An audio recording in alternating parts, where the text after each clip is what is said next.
Scene script. Congratulations, you've won the lottery of life. You're single and have the luxury of not worrying about anyone else's laundry but your own. Ah, the sweet joys of singleness. It's not just about having the whole bed to yourself, or the freedom to eat cereal for dinner without judgment. It's about owning your time, your space, and your decisions, with no need to compromise. Imagine this. There's no need to share a bathroom with anyone. No one to complain about your singing in the shower, or the fact that you like to read your favorite novel while soaking in the tub for hours.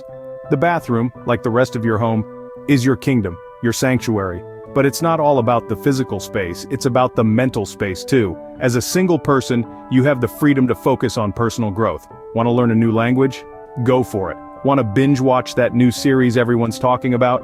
Who's stopping you? There's no need to consider anyone else's preferences or schedules.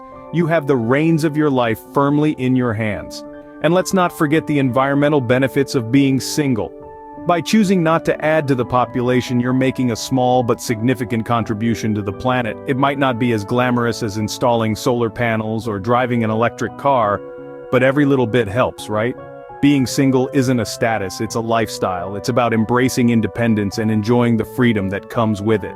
It's about realizing that you're enough, just as you are, and that you don't need another person to complete you. So why would anyone want to give up these perks? Let's gear up to maintain this blissful solitude.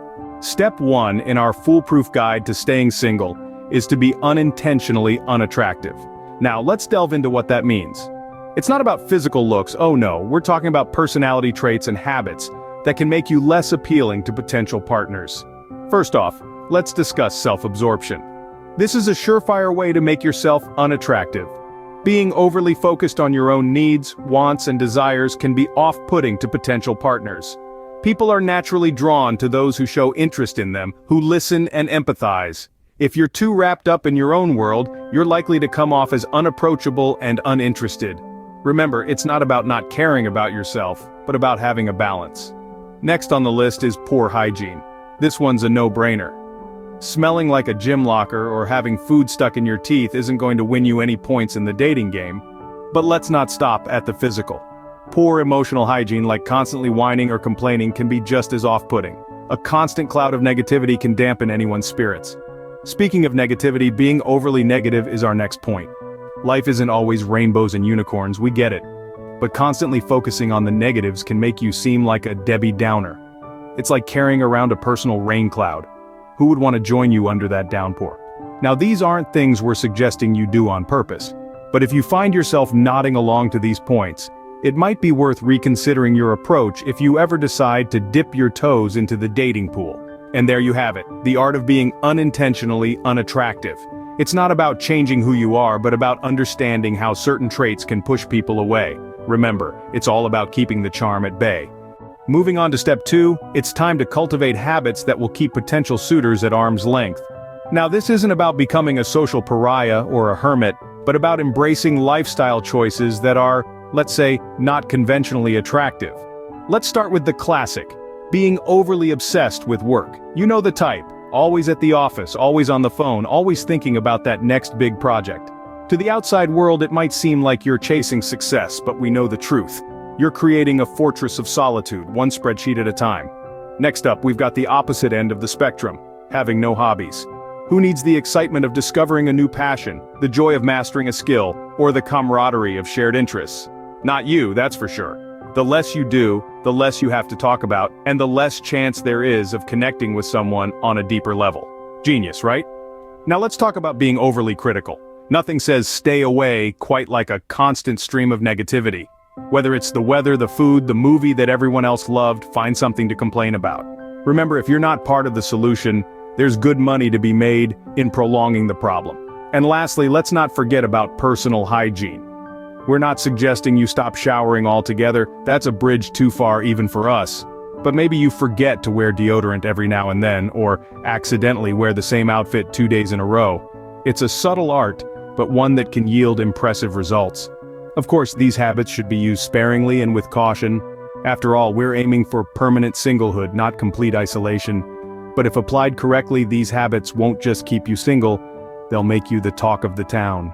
Now, on to steps 3 and 4, dodging dates and creating an impractical schedule. Ever wondered how to keep Cupid's arrows at bay? Well, Here's the secret. Dodge those dates like a pro. Remember, every date is a potential pitfall leading you into the quagmire we call a relationship. So how do you masterfully sidestep these romantic rendezvous? Simple. Be perpetually busy. Now let's talk about creating an impractical schedule. You see, time is your best ally here. Fill your day with activities that keep you on your toes. From sunup to sundown, make sure your day is brimming with tasks. Start your day with a vigorous workout or a serene yoga session. Then, dive into your work or school assignments. Don't forget to squeeze in time for hobbies, be it painting, coding, or dancing. Make sure you're engrossed in activities that make you happy and fulfilled. But wait, there's more. Dedicate your evenings to self-improvement, learn a new language, master a musical instrument, or delve into the world of philosophy. The point is to keep yourself occupied and your mind stimulated. You might ask, what about socializing? Well, socialize by all means. But do it on your terms. Attend meetups, join clubs, make new friends, but steer clear of romantic prospects. Remember, the goal here isn't to alienate yourself. No, it's about focusing on personal goals and achievements. It's about nurturing your interests, honing your skills, and becoming the best version of yourself. In this whirlwind of activities, dates become an afterthought. And as for potential partners, they'll be deterred by your packed schedule. But hey, that's the point, right? In essence, dodging dates and crafting an impractical schedule is a twofold strategy. It not only keeps potential partners at bay, but also helps you focus on personal growth. With your schedule jam-packed, who's got time for dates? Not you. Finally, step 5. Embrace the single life. We've talked about the intentional and unintentional ways to stay single, but at the heart of it all, it's about embracing the lifestyle and recognizing the freedom it offers. Embracing the single life isn't about turning your back on love or relationships, but rather it's about focusing on personal growth and self-discovery. It's about becoming the best version of yourself, for yourself. Some of the greatest moments of self-discovery happen when we're alone. We learn to understand our likes, dislikes, dreams, and aspirations. We learn to love and appreciate ourselves. And isn't that the greatest relationship of all? Being single also allows you to make decisions without consulting anyone else. Want to pack up and travel the world? You can. Want to work late hours to climb the career ladder? You can. Want to eat pizza in bed at 2 in the morning? Absolutely, you can. The world is your oyster when you're single. Now let's address the elephant in the room. Society's pressure to find a partner. People often rush into relationships because they feel pressured by societal expectations. But this can lead to unhealthy relationships and dissatisfaction. Remember, your happiness should never be dependent on someone else. Being single isn't about being alone. It's about being complete on your own. It's about finding joy in solitude, comfort in your own company, and peace in the silence. It's about breaking free from societal norms and expectations, and writing your own narrative. Remember, being single isn't a curse, it's a lifestyle choice. And for those of you who followed these steps, you're not just single, you're super single. Wear that badge of honor with pride.